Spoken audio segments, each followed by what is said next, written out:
Madam अहो एवढी आनंदाची गोष्ट घडल्या तरी तुम्ही दुःखीच. मला वाटतंय आत्या नक्की काहीतरी खडा टाकणार. मॅडम तुम्ही लई विचार करू नका, तसलं काय बी होणार नाहीये. अहो मगाशी मी सगळं करून आलो, मी तुम्हाला सांग. मॅडम तुम्हाला साहेबांनी बोलवलंय. ठीक आहे चला येतो आम्ही. पैसे देऊ नका हे सांगायला बोललं असेल.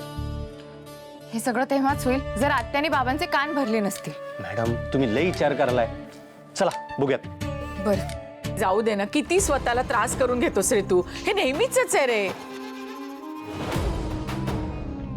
श्रावणी मॅडमने हॉस्पिटलमध्ये येऊन आम्हाला धमकी दिली की प्रेस कॉन्फरन्समध्ये येऊन माझ्याबद्दल चांगलं बोलायचं, मी मदत केली म्हणून सांगायचं, आणि त्या बदल्यात त्यांनी आम्हाला पैसे दिले.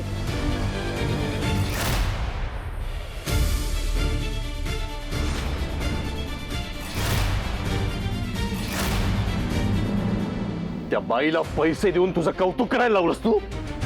लाज नाही म्हणत तुला.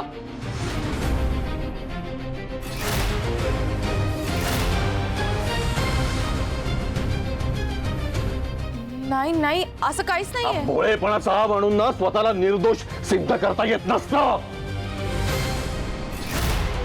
मला वाटलं होतं काहीतरी चांगलं काम केलंस तू, पण तू माझ्या बरोबर राजकारण खेळायला लागलीस. तुला काय वाटलं मला कळणार नाही? नाही नाही बाबा, नक्की तुमचं काहीतरी गैरसमज झालाय. एक शब्दही बोलू नकोस. 4 तासात मला माझे पैसे परत हवेत.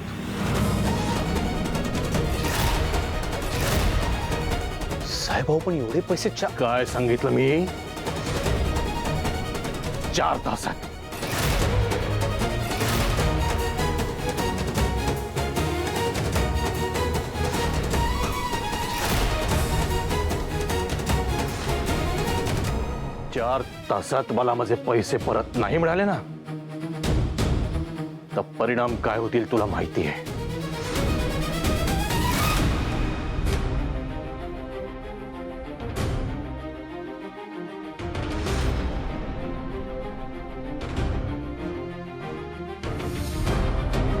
काय झालं श्रावणी?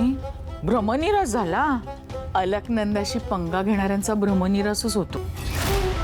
म्हणून हुशार माणसं माझ्या वाटेला कधीच येत नाहीत. मी तर विसरूनच गेले ना, तुझा आणि हुशारीचा काही संबंधच नाही.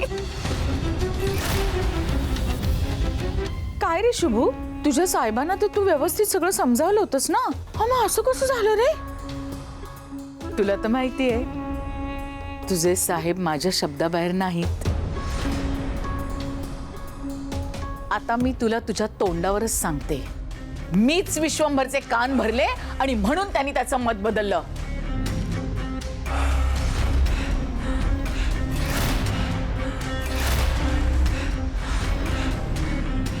काळजी घे श्रावणी बाळा. बाकी जे व्हायचं ते होणारच नाही का?